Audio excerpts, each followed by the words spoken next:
एक राज्य की राजकुमारी चित्रा की सुंदरता के चर्चे कई राज्य दूर गांव में थे। चित्रा की सुंदरता की सब कल्पना मात्र करते थे, क्योंकि आज तक उस रानी को किसी ने देखा ही नहीं था। रानी के पिता नहीं रहे, ना ही उनकी माता जी है। पिता की मृत्यु के बाद वो ही अपने राज्य को संभाल रही थी। वो एक सभा लगाती थी और उस सभा में सिर्फ उसे देखने के लिए दूर दराज के गांव से कई लोग आते थे।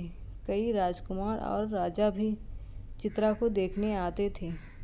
रानी की सभा रोज एक खुले मैदान में लगती थी। राजा और राजकुमार न सिर्फ उसे देखने आते थे, बल्कि उसके लिए कई राजा में युद्ध भी हो गया। भारी सभा में रानी एक बड़े पर्दे के पीछे बैठी रहती थी। कभी कभी जब सभा को संबोधित करने के लिए बोलती थी, तब उसकी आवाज़ पर ही ना जाने कितने श्रोता मोहित हो जाते थे। रानी बहुत चतुर थी। अपने राज्य पर आक्रमण ना हो जाए और कोई उसे पाने के लिए सभा में ही उसे उठाना ले जाए, इसलिए रानी ने पहले ही सभा में यह घोषणा करवा दी थी कि वो अपने शयन कक्ष में ही बिना पर्दे के रहती है। उसके शयन कक्ष में अगर कोई अकेला आकर रानी को देख लेगा तो वो रानी उसी से विवाह कर लेगी। अगर ऐसा ना करके वो सेना लेकर हमें जीतने आया तो समझा जाएगा कि वो कायर है। रानी की चतुराई के कारण कोई भी उसके राज्य पर हमला नहीं करता था। रानी का शयन कक्ष किसी मधुमक्खी के छत्ते से कम नहीं था।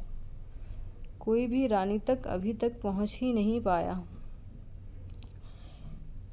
था। हर रात कई राजकुमार और साधारण व्यक्ति कोशिश किया करते थे, लेकिन अगले दिन उनकी देह में प्राण नहीं बचते थे। कोई भी रानी के शयन कक्ष तक जाने वाले चक्रव्यूह को भेद नहीं पाया था, और महल में रानी का कक्ष कहाँ है किसी को आज तक पता भी नहीं चला था। रानी के सैकड़ों पहरेदारों की नज़र से कोई भी नहीं बच पाया था। बस रानी की सुंदरता सबकी कल्पना में ही थी।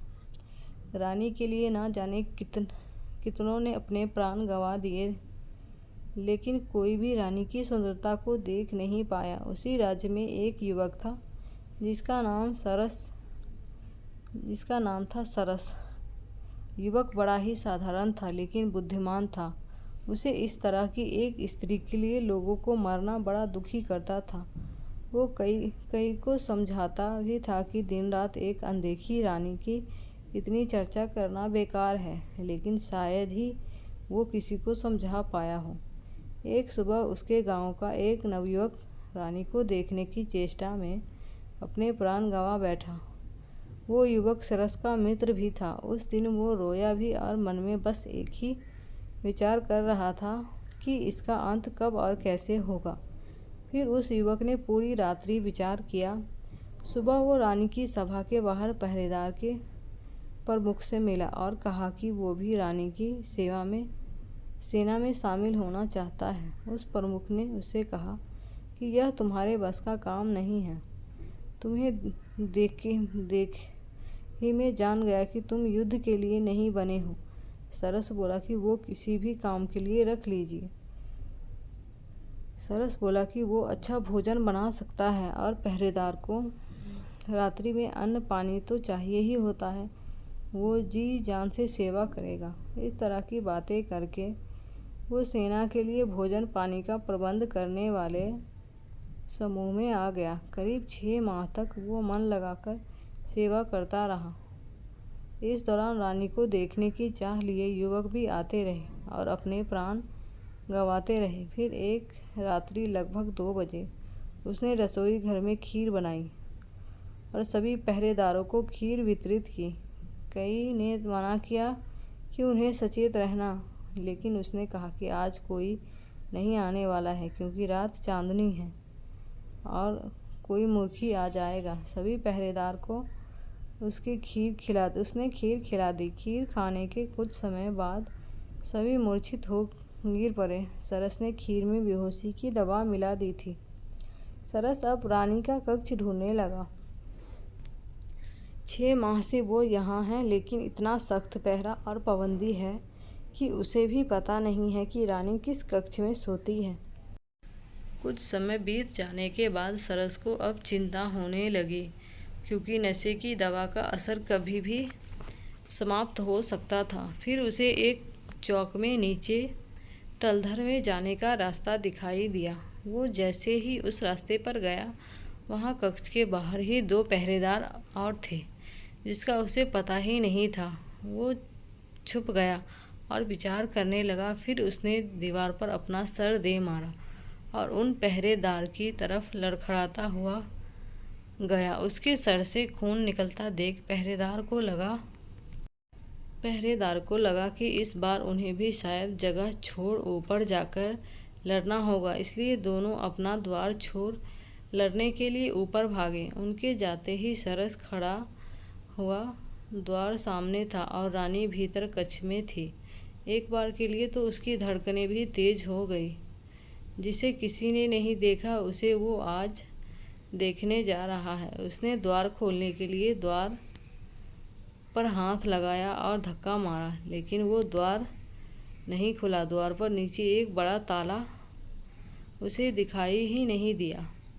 उसने सोचा कि अब उसकी जान गई, क्योंकि कुछ समय में पहरेदार होश में आ जाएंगे और वो पकड़ा जाएगा। उसने कैसे सोच लिया कि जिस रानी के लिए इतने पहरेदार लगे, उसके द्वार पर कोई ताला नहीं होगा।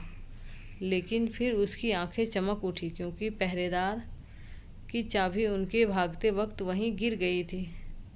अब उसने बिल्कुल भी देर नहीं की और चाबी लेकर द्वार खोल दिया। कक्ष के भीतर आकर उसने द्वार जल्दी से बंद किया और फिर ताला लगा लिया।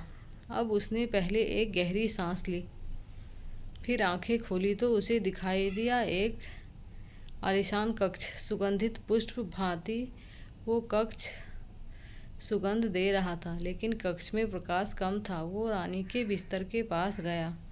उसके कदमों की सरसराहट से रानी की नींद खुल गई और वो घबराकर उठकर बैठ गई। रानी के कक्ष में पहली बार कोई आया था। रानी ने पहले अपने चेहरे पर पर्दा किया, फिर लड़खड़ाते शब्दों से पूछा, कौन है? सरस बोला, अभी तक तो साधारण हूँ, लेकिन आपका मुख देखने के बाद हो सकता है कि साधारण ना रहूं। रानी घबराकर खड़ी हो गई। सरस बोला कि अब यह पर्दा क्यों? अब तो मैं इस शयन कक्ष तक आ गया। अब तो मुझे वो चेहरा दिखा दीजिए जिसने ना जाने कितनों की जान ले ली। अब तो प्रकाश में आ जाइए। रानी ने अपना पर्दा हटाया और प्रकाश में आई। युवक सरस ने देखा और चौंक गया, क्योंकि लोगों के द्वारा रानी की जिस तरह की कल्पना की जा रही थी, रानी उसके बिल्कुल विपरीत थी। रानी का रंग साफ नहीं था और न ही चेहरे पर आभा थी। युवक उसे देखकर हंसा और कहा कि अच्छा, इसलिए आप अपना चेहरा छिपाए बैठी थी, क्योंकि तुम्हें लगता है कि यह दिखाने योग्य नहीं है। रानी अब सर नीचे कर चुपचाप युवक की बात सुन रही है। फिर रानी कहती है, स्त्री सुंदर ना हो तो कौन विवाह करता है? क्या तुम अब मुझे देखने के बाद मुझसे विवाह करोगे? तुम पुरुष किस तरह की स्त्री चाहते हो मुझे पता है। जरा सोचो, एक अकेली स्त्री, वो भी अगर सुंदर ना हो, तो कैसे और कब तक अपने राज्य को बचा सकती है? यह मेरी चतुराई है कि मैं अभी तक रानी हूँ, किसी के अधीन नहीं हूँ। सरस बोला, तुम्हारी चतुराई में ना जाने कितने प्राण लिए, तुम्हें पता है? रानी बोली, प्राण मैंने नहीं, उनकी सुंदर स्त्री की चाह ने ली। तुम बताओ, अगर तुम पहले ही जानते कि मैं सुंदर नहीं हूँ, तो क्या अपने प्राण की बाजी लगाकर यहाँ तक आते? तुम मुझसे विवाह करो, अपनी पत्नी की सुंदरता का भ्रम इसी तरह लोगों में बनाए रखो। तुम्हारा भी मान बढ़ेगा कि जिसे कोई नहीं पा सका, उसे तुमने पा लिया। सरस कुछ सोचने लगा। उसे सोचता देख रानी ने कहा कि तुम यहाँ से जीवित नहीं जा सकते। तुम्हें वही करना होगा जो मैं कह रही हूँ। सरस मुस्कुराते हुए बोला, हाँ, मैं तुमसे विवाह जरूर करूँगा। रानी उसकी बात सुनकर खुश हुई, लेकिन उसकी खुशी ज़्यादा देर की नहीं रही। सरस ने एक कपड़ा निकाला और रानी के मुंह पर रख दिया। रानी बेहोश हो गई। सरस रानी को उठाकर महल के गुप्त द्वार से होता हुआ पास ही के अपने घर ले गया और वहां ले जाकर उसे बांध दिया। सरस जल्दी से फिर अपने घर से राजमहल में आया। कुछ पहरेदारों को होश आ गया था, वो भी उनसे बचता हुआ लड़खड़ाता हुआ उनके पास गया। उसने ऐसा दिखाया कि यह एक बहुत बड़ी योजना थी। खीर में किसी ने कुछ मिला दिया था, जिससे हम सभी बेसुध होकर गिर पड़े। राजमहल के मंत्रीगण रानी के कक्ष में पहुंचे। रानी वहां नहीं थी। रानी को कोई ले गया था। उन्होंने सुबह राज्य में घोषणा करवा दी थी, रानी को जो भी ले गया है हम उसे अपना राजा मानते हैं। रानी को लेकर वापस महल में आ जाए। सरस अब राजमहल से जब अपने घर वापस गया तो उसने रानी को खोला और उसे भोजन दिया। रानी ने कहा कि तुम अब जीवित नहीं रहोगे, तुमने मुझे यहाँ बंधक बनाया है। सरस ने कहा कि अब तुम मेरी पत्नी हो, तुम्हें यहीं रहना होगा मेरे साथ, तुम्हारा यही प्रायश्चित है। कि रानी बोली कि वो अभी यहाँ से जा रही है। सरस बोला, जाओ, लेकिन जल्दी वापस आना। रानी वहाँ से भागते हुए अपने महल की ओर गई। महल पर पहुंची तो द्वार पर ही सिपाहियों ने उसे रोक दिया। रानी बोली, मैं रानी हूँ इस महल की, तुम्हारी महारानी। सिपाही उसे देख हंसने लगे, बोले, जा यहाँ से, अपनी शक्ल देख। उन्होंने द्वार पर से ही उसे हटा दिया। रानी को समझ आ गया था कि सरस ने चतुराई से उसके साथ यह खेल खेला है। रानी को किसी ने नहीं देखा है, इसलिए अब वो कुछ भी करे उसे कोई पहचानेगा नहीं। वो वापस सरस के पास लौट आई। सरस ने उसे कहा, आ गई, चलो अब कुछ खा लो। रानी वहीं रहने लगी और दिनचर्या के काम करने लगी। महल में अभी तक किसी को नहीं पता रानी कहाँ गई। मंत्री ने राज्य अपने हाथ में ले लिया।